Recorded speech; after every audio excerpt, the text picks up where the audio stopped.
All right, welcome to another DAO Talk interview. We're here with Michael Gasiorek and Michael Bland from TrueFi DAO. How are you guys doing? Thanks for coming on.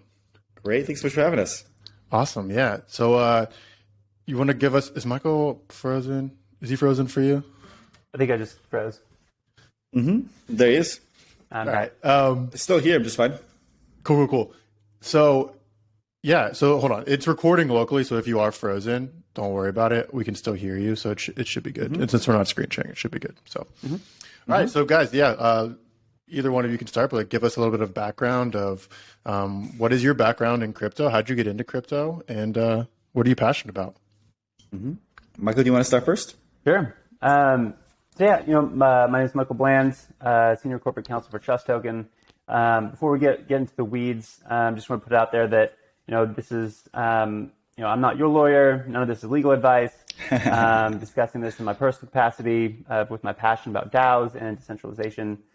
My background coming from private practice was in the trust and estates world, wills, trusts, guardianships, wealth planning.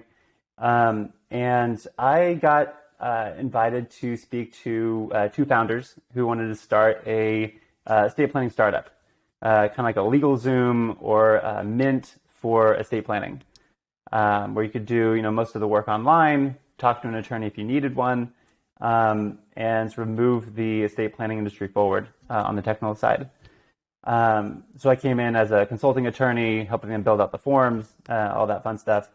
And then, in 2016, 2017, the young founders realized that, crypto and sort of the blockchain space was a lot more interesting than, dry, dusty estate planning.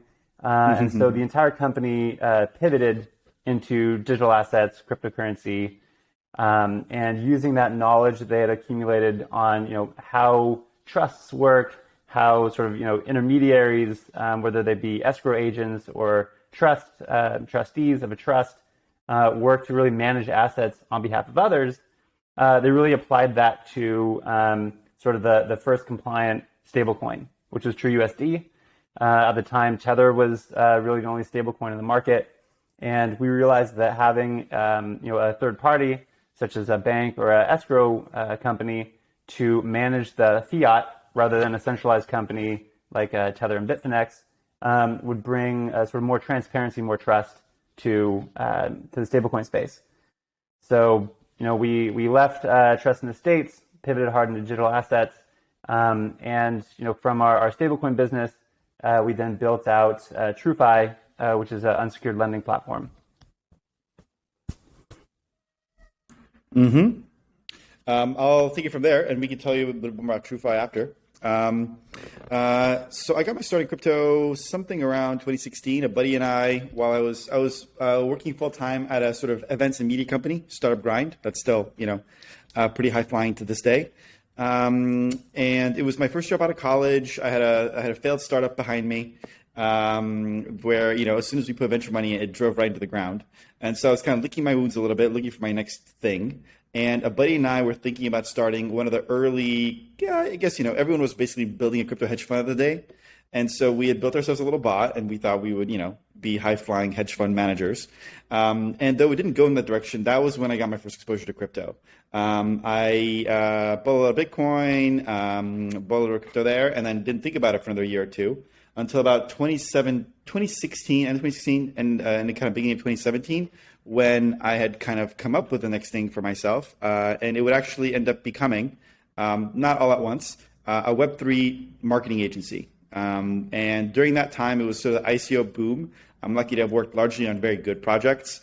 The Compounds, Algorand's, in fact, Trust Token, which is another way that we built our relationship, and a handful of other really good projects. And we built a good reputation. And that reputation would serve me really well when Trust Token needed someone to actually head marketing up.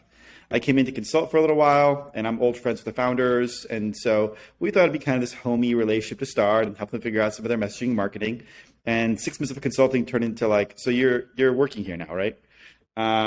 It was a tough go of it in the beginning when we were marketing a stablecoin, which I would basically say, you're trying to market milk. Good luck differentiating, Besides, we could say what you want about Oatly, props to them. But it just ain't it's not an easy business to market stables. And so we struggled for 6 months or so. And around that 6th month or so is when TrueFi began to come together as the next great thing we would work on. I was there at the launch. It was probably one of the most exciting days of my career. I was so hyped. And it was really becoming something. And I've been there ever since, and I'm just really proud of what it's become. I think it has the potential to become one of, not to overhype here, I guess it is my job description, but it's, if we can figure out this real world assets, real world lending bridge, it could very well become the first $1 trillion protocol. And so we got a long way to slog to get to that, but I think we have the right team and we have the right vision, and we can talk all about TrueFi once we get into it. But the agency is still alive to this day. Trust Token is my daytime job, and I'm just trying to get as much crypto exposure across the board during my many hours of the day as I can. Yeah, sounds like a good background for both of y'all, and I'm excited to have this conversation. I think we're going to get both sides of the coin here. So yeah, let's dive a little bit into TrueFi. You just talked about you were there the day of the launch and how what of its origins were, and Trust Token obviously was first, but walk us through, either one of you, and I'm sure you both have different perspectives on how this goes. So I'd love to get both of y'all's perspective. Sure. How did it start? I'd be interested, Michael, if you could talk a little bit about how we kind of came up with the idea, and then I could maybe talk a little bit about what it is today, if that would be just a way to divvy it up. Yeah. So we sort of built our company, building out transparent stablecoins, and once you have the sort of smart contracts, compliance, regulatory infrastructure to launch stablecoins in the United States, you really start thinking, so what's next, right? So you have dollar-backed or GBP-backed or Hong Kong-backed stablecoins. What do people want to do with those stablecoins, and how can we help facilitate that? Sort of bring more of the financial infrastructure from TradFi on-chain. And we were sort of looking around the space. Ryan Rodenbaugh, a lot of the BD guys who were deep into crypto, were looking at lending, and that's sort of the next iteration of. So you have stablecoins, you have digital money. How can you generate yield rather than sort of using it as a sort of a stable, sort of like a dollar money market fund for getting in and out of volatile assets. And we saw the lending space at the time was dominated by Compound, Aave, Maker, these over collateralized lending, which works perfectly well on chain. When you have on chain collateral, you can easily see when your liquidation points are and sort of manage that accordingly.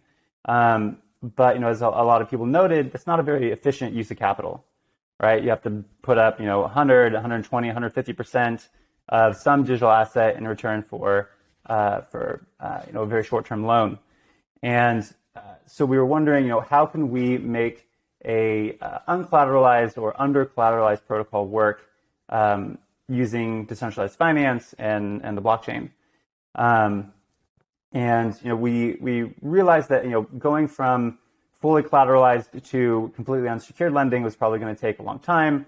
And so to put all of that infrastructure fully on chain, whether it's through a DAO or what have you, and so we started by putting the sort of the critical pieces on chain and leaving a lot of the other sort of much more difficult and complex stuff off chain. So whether that's underwriting, collections, the loan agreements, all of that sort of TradFi infrastructure that you need for unsecured lending, that stuff is moving on chain, but it's not fully on chain yet. And so that's why we're really excited about the launch of the DAO and moving much more of that off-chain infrastructure on-chain, and through trial and error, trying to find what works best between the on-chain and off-chain world to make unsecured lending efficient on the blockchain. Mm-hmm. And I can speak a little bit to what it's become today. When we originally launched in November 2020, we did the first ever unsecured, bullet loan. It was to Alameda Research. So it's a historic moment. The original impetus was that we would it would be effectively crypto native lending, but it'd be corporate lending, so to speak, in an unsecured fashion, backed by reputation. Mike could speak a little bit more to this, especially how it's changed.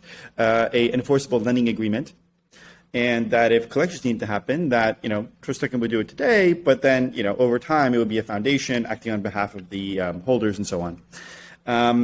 And that was a great business for the first, say, $1 billion in originations.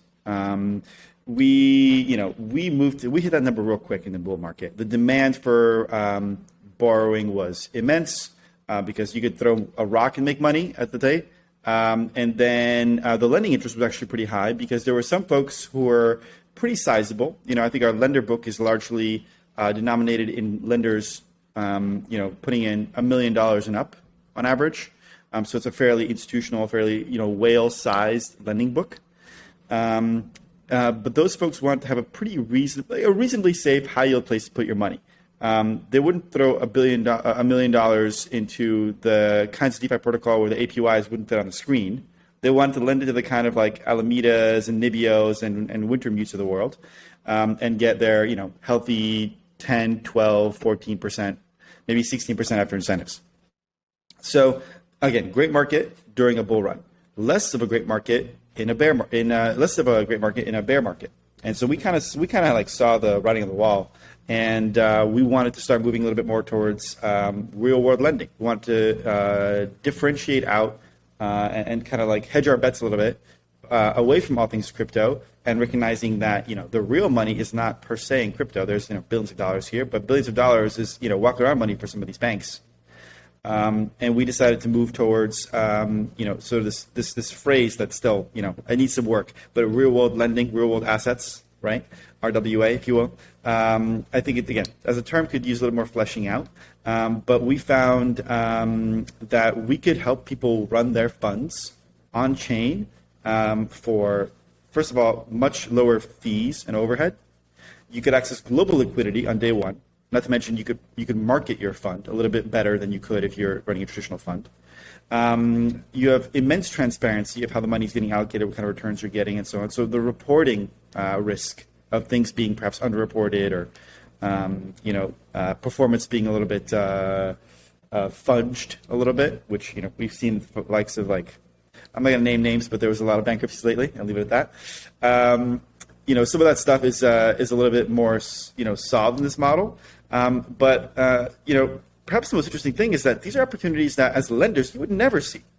I'm talking about, lending into emerging markets in Latin America, like B2B lending to fintechs, stuff like crypto mortgages in Texas as of today with Teller, a good partner of ours. And we, have protocol lending and that kind of stuff too as well. And pretty soon we expect to be able to support some stuff that's fairly exotic. We've spitballed ideas, everything from like entertainment finance, like, if Netflix wanted if someone wanted $10 million to create a movie they expect to yield 100, that's the kind of thing I'm talking about. Venture debt and what have you. This infrastructure can now support any of those kinds of funds, and that's what TrueFi is today. It's this like 2.0 of TrueFi, where it's no longer just about connecting lenders and borrowers in a crypto native fashion. It's about empowering portfolio managers who have really cool opportunities to tap the liquidity of lenders in DeFi, and to bridge crypto all the way over into real world use cases.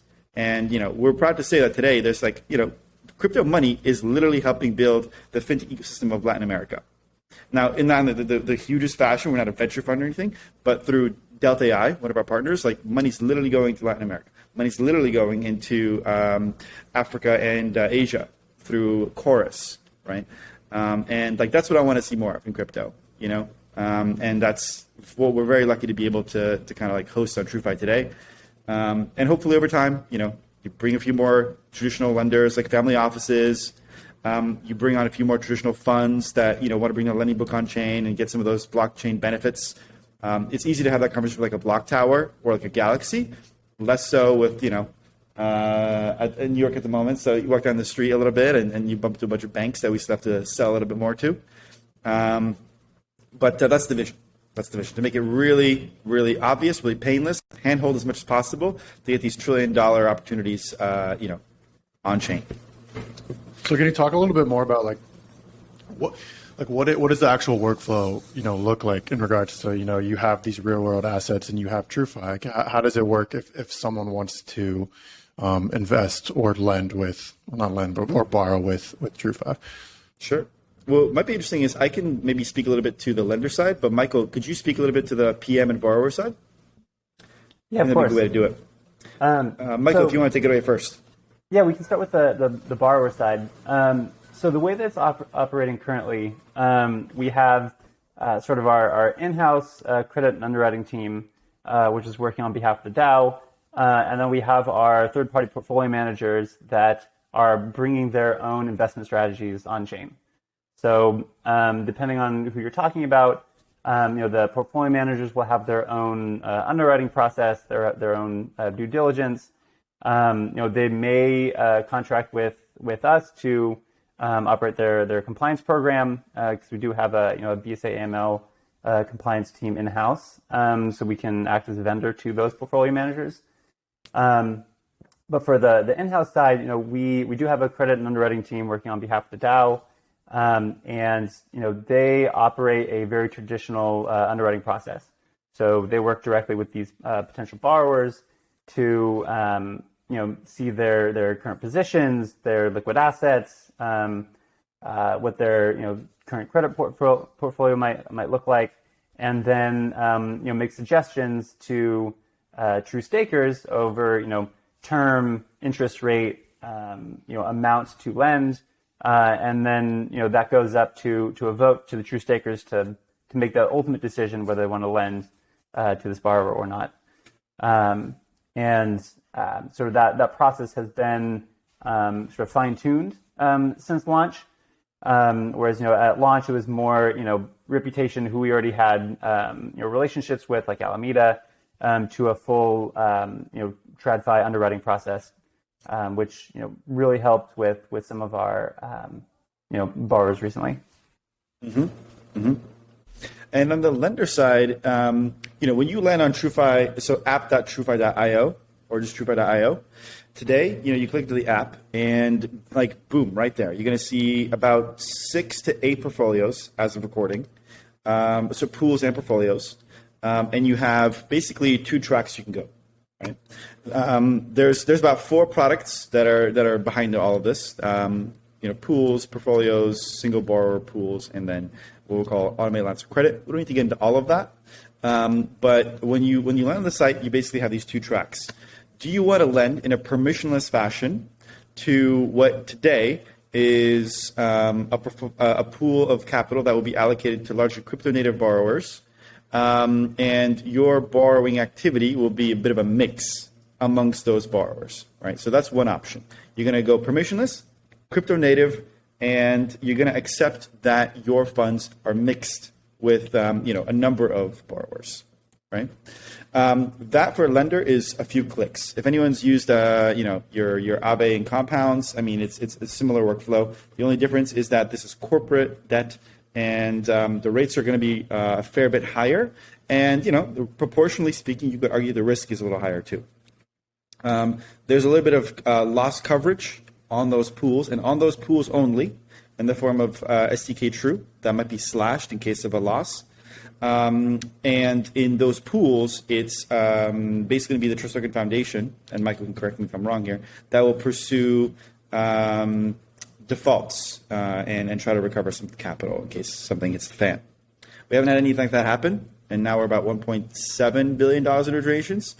It's a choppy market, so I won't say it'll never happen. And in principle, that's the business of credit.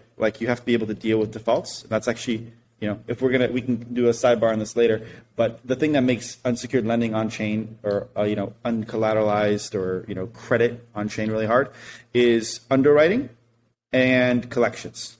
If you can figure those 2 things out, you're in good shape. It just happens that those are some of the hardest things to figure out in crypto and in finance, right?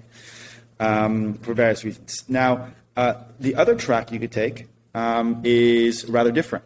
The other track you can take when you're on app.truefi.io is you might choose to go into these portfolios. Now, portfolios, the borrowers and the portfolio managers, the portfolios come in 2 flavors: single borrower pools, which are a portfolio managed by the borrower, for funds just to be used by them, like the Alameda portfolio.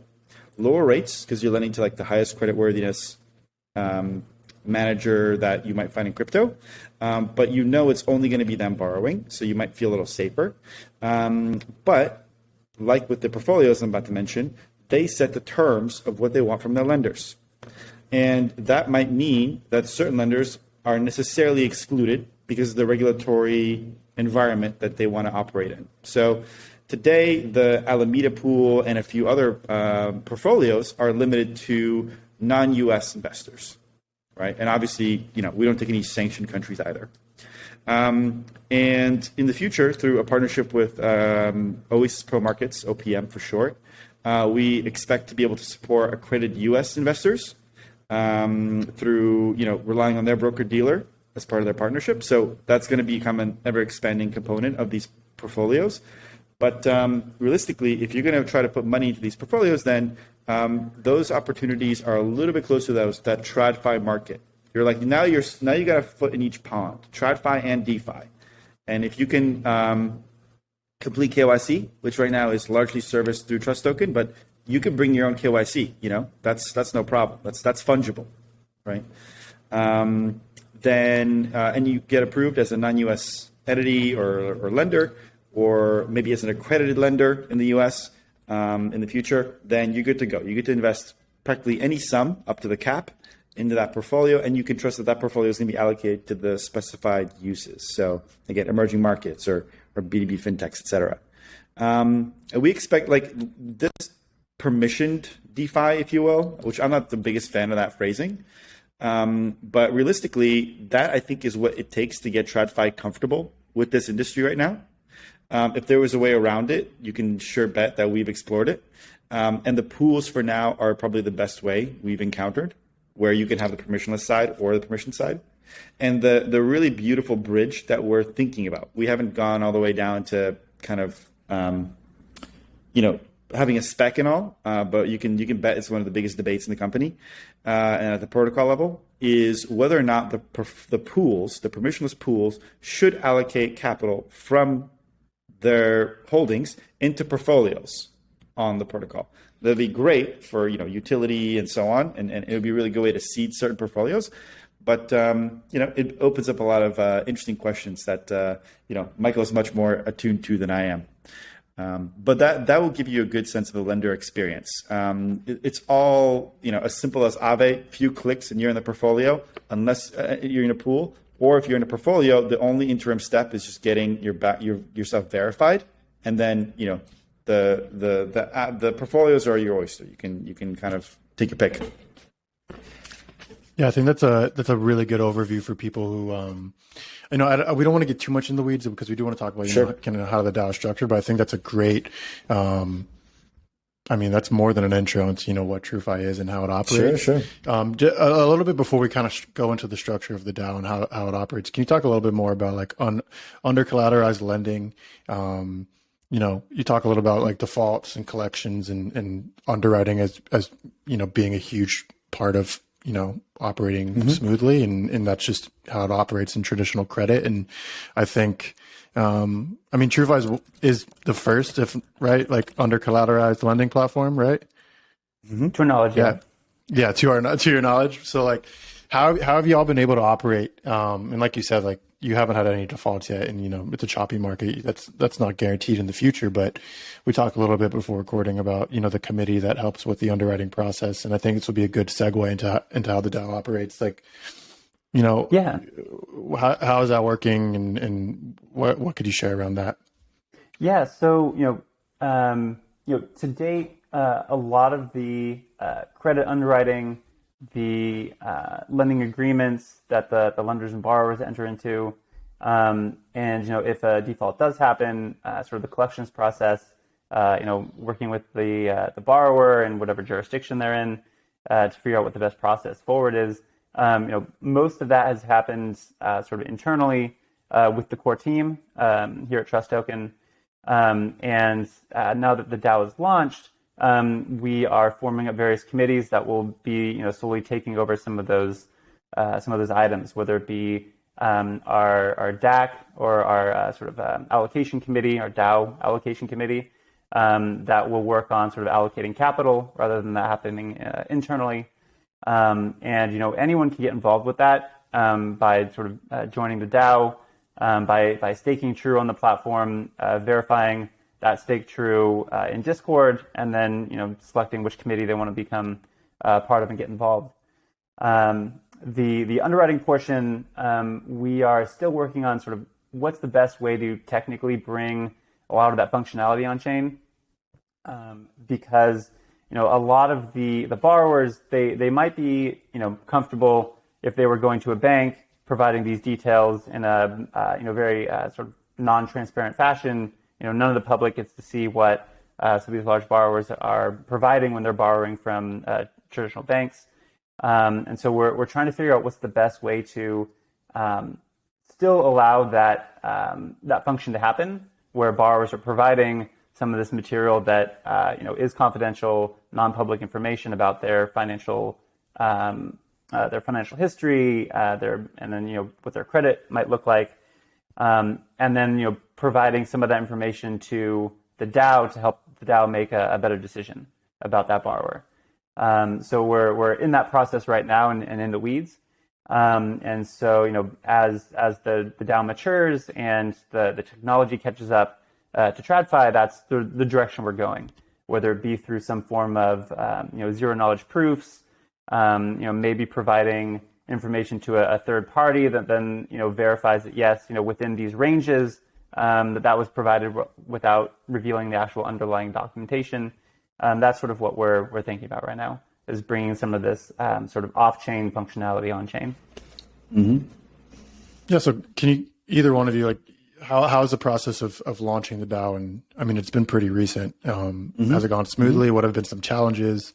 Are you happy with what's going on? Are the True token holders happy with how it's going? I know DAOs are complicated and people are complicated, but you can go wherever you want with this one. Yeah, I think, Michael, I'll take it sort of at the high level, and then we can sort of drill down to what TrueFi did. So, DAOs in general, there's really no best practices out there right now. And so each project that is either has launched a DAO or is in the process of doing so is really trying to find the best fit for what their project, what the end goal is, right? You have projects like Maker that are fully on chain. They had a foundation at one point. I believe that foundation has been wound down. You have others that have started fully native on chain, sort of the more recent DAOs, like Ohm and some of the gaming DAOs that are fully on chain, that have no off chain entity whatsoever. And I think we'll really see moving forward in the next couple of years, what's the best model that works. And so what we've done is, we went out, we tried to find sort of the best model for TrueFi, and because of what we're trying to do with unsecured lending, there's a lot of various touch points that we have with traditional finance, with the real world. And so, a pure on-chain DAO likely was not the best solution, at least in this first iteration. And so we decided to go with what's been called a hybrid DAO, which is we have a off-chain entity, a legal entity that has very limited power and authority over certain functions, whether that be continuing some underwriting, pursuing defaults, working with the regulators in that jurisdiction to get them comfortable with the activity, paying taxes if any are owed, and then moving as much as we can, pushing that out to the DAO token holders through governance voting. So the way that the TrueFi DAO is currently set up, and sort of what the initial sort of final version is that we're sort of moving towards, is we have a lot of the actual power and control pushed out to the token holders. So the token holders in our hybrid DAO model will be able to vote for or terminate board members of the foundation. They'll be able to make allocation decisions for the capital. They'll be controlling treasury. They will also be able to vote in 2 sets of multi-sig holders, which is the board multi-sig and the developer multi-sig. So, and the token holders will be able to vote and terminate who those holders are. So, we've tried to push as much as we can on chain, but still have a legal entity that helps with some of the sort of off-chain features that still needs to happen for TrueFi. Mm-hmm. And maybe I'll get into the nitty-gritty for a little bit and tell you kind of like the design of the day-to-day. Is that interesting? Should we go there? Yeah, cool. Yeah, so, cool. So the most major motions at TrueFi today, provided that they're like they require an on-chain component of changing, require 4 steps. Ones that don't require an on-chain motion, for example, terminating a board member, have 3. We use, kind of like the sort of like best in class tooling for DAOs that I've come around to. And I'm sure there are, plenty more modern tools that might be worth exploring. But right now we run a lot of stuff off of Discord as a place to actually have the conversation. We love it because you can do so much there, from audio conversations to token gated membership with Collabland, which we use for dedicated DAO conversations. We are doing a little bit of tracking soon to kind of launch this more publicly with Notion, where you can get all the docs and, the Kanban boards of like actually getting things done day to day. And we're moving ever more of the stuff that used to be centralized in Trust Token into TrueFi, where, for example, I might have a marketing meeting, an all hands, if you will, on like Thursday, and progressively that's more like an all hands that includes the community. It's open to join, office hours style, right? So, the discussion is, again, Discord with gated components based on how involved you are as a token holder. And the committees are largely self-organized with, it's kind of like interim leadership of folks who were previously employed in that role and responsibility from Trust Token, moving on to kind of lead that committee until there's a community member who's like, yes, this is for me. I'm going to step in and take charge here. And, I'm going to show leadership. And now this is going to be my committee. So slow and steady wins the race in that regard. I think that there's a lot to be said between like the balance of power between like a benevolent dictatorship and like a true democracy. And I think that like there's like various places in this chain where like certain we're never on one extreme or the other, but we're trying to find the middle ground in this one. And Discord is a good example. So let's say you've got a fleshed out idea. We use Discourse, the forum software, for actually having those conversations. We do a sentiment poll there. It's non-binding, but it's a good sense of like, do enough people care about this, and what is the general lean of people to get a sense of whether or not they want to actually move this to a snapshot. The forum is where the most substantive, exhaustive, long form debates and this stuff happen. You're seeing that now a little bit with everything from like getting liquidity for our LP tokens to refilling, our DEX incentives to, you're going to start seeing ever more stuff about the design of the protocol there, because ever more of that is kind of moving towards true community, discussion and ownership. So you've got yourself a nice sentiment poll, thumbs up, people are into it. You move over to snapshot. There are certain terms for who can submit a snapshot. Michael, maybe you know the exact numbers, but you need some sort of like, I think you might need a minimum to submit of TrueHold, TRU held. I don't remember off the top of my head, but I think it's something like around maybe 10,000 or so for a proposal. And then it needs to meet a certain quorum, and it needs to have some overwhelming amount of support for one vote or the other to pass.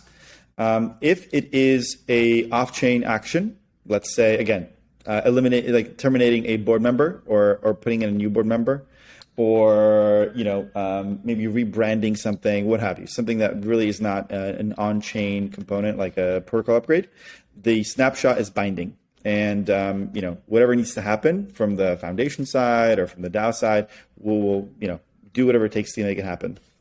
On the assumption that it is an on-chain vote and it requires some change to the protocol, maybe new code to be shipped, we're going to use an on-chain vote using Tally, which we love. It's really, really solid. We use it for delegation as well as on-chain votes.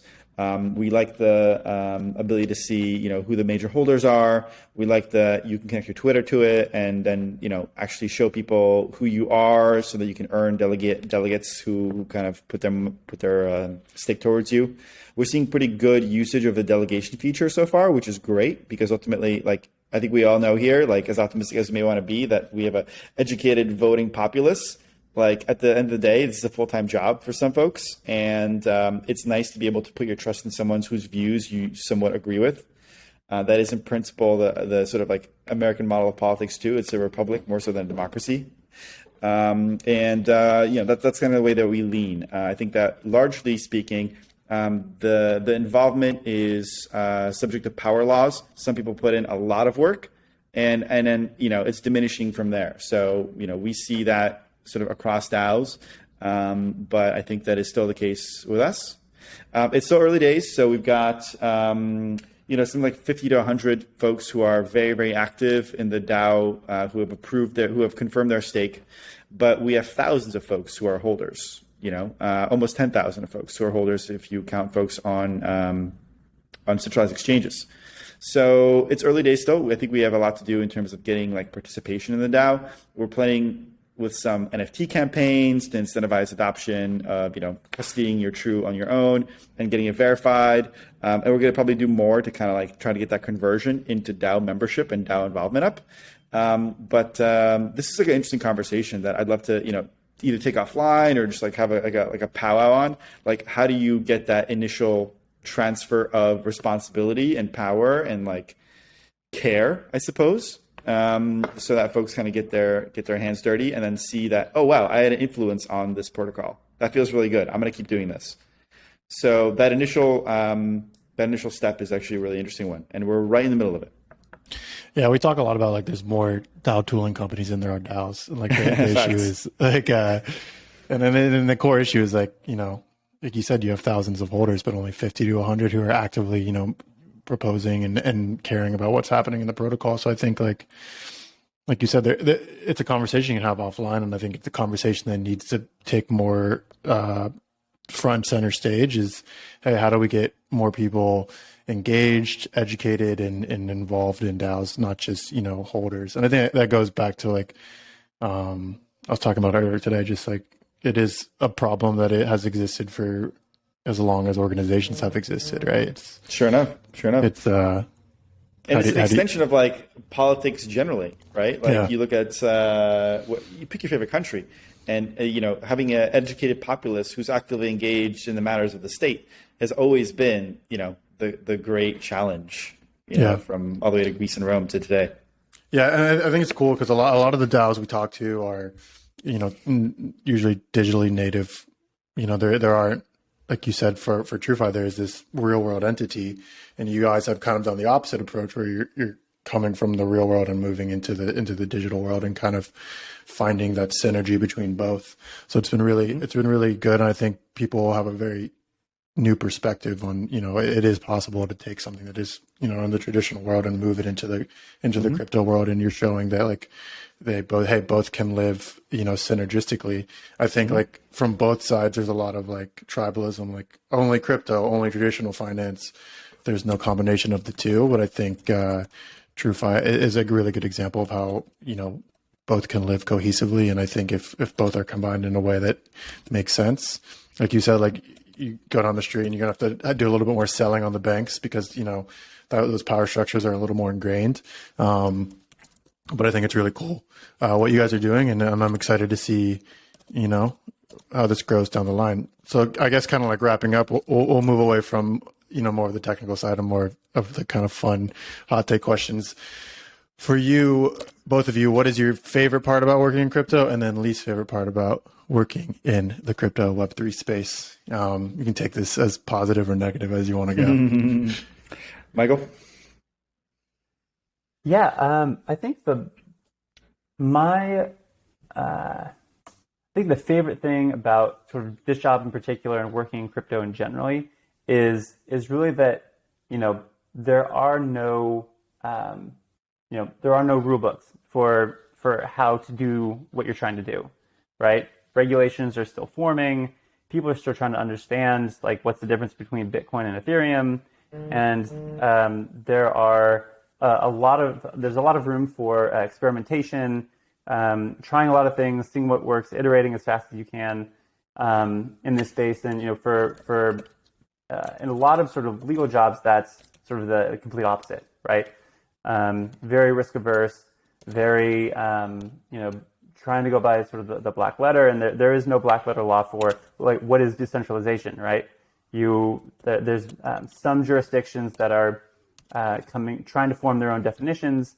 I know we talked to one regulator in a certain jurisdiction, and they sort of tongue in cheek were like, you guys are progressively decentralizing. We're progressively learning about decentralization, right? So it's really hard for the regulators to even form, come to agreement on, what is decentralization, how far down that path you need to go before you're unregulated. All of these things are being talked about and discussed, and so it's really fun and interesting to be working in this space where you can work directly with regulators, with interest groups, and with holders of tokens that care.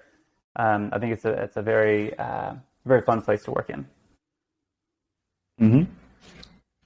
And did you mention the worst part too?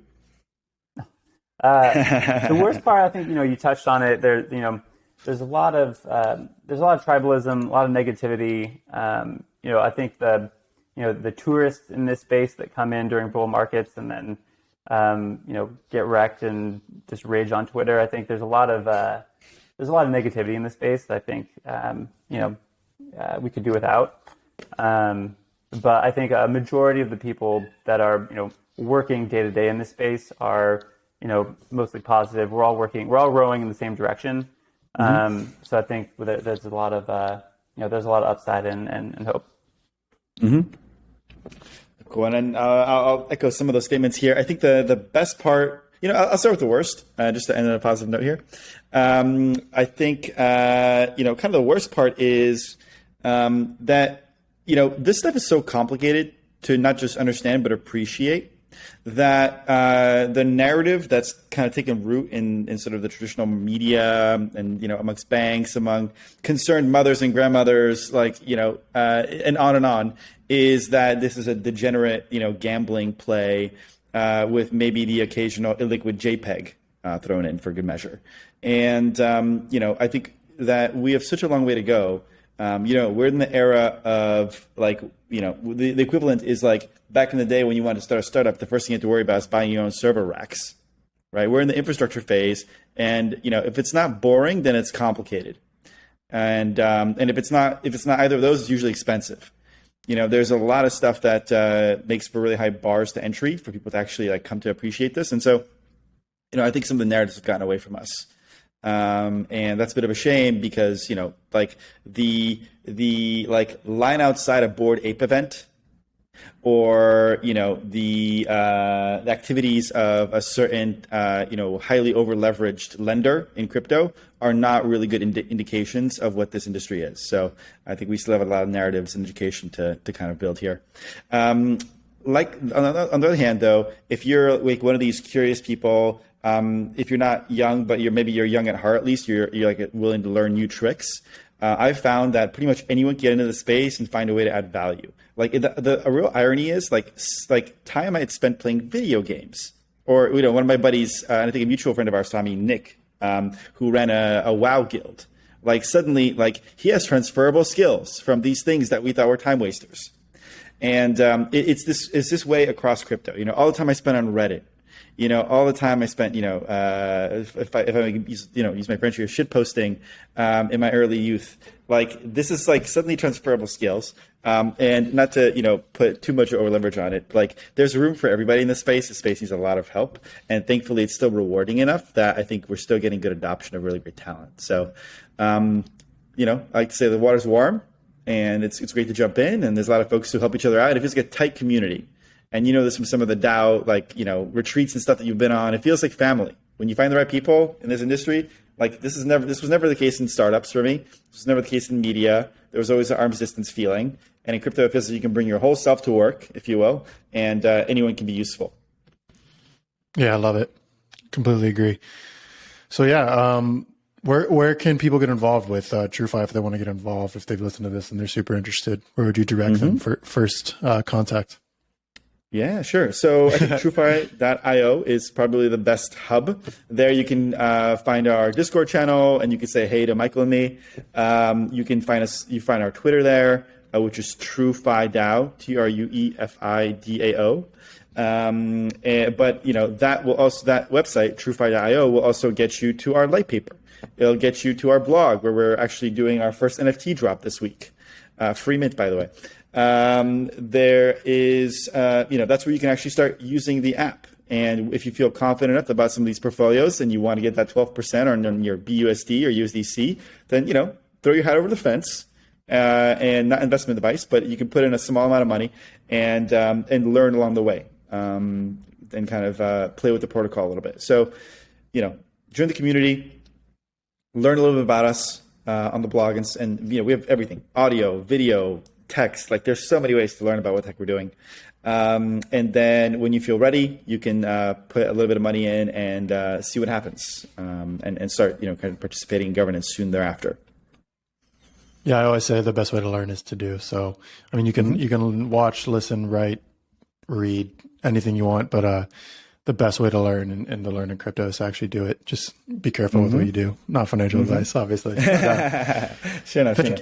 Thank you guys for coming on to DAO Talk. It's been a pleasure talking to you guys. We'll link everything we talked about in the show notes. So if you're interested in TrueFi DAO or each of the Michael's respective Twitter handles and want to reach out, I'll link that below. But otherwise, thank you guys for coming on.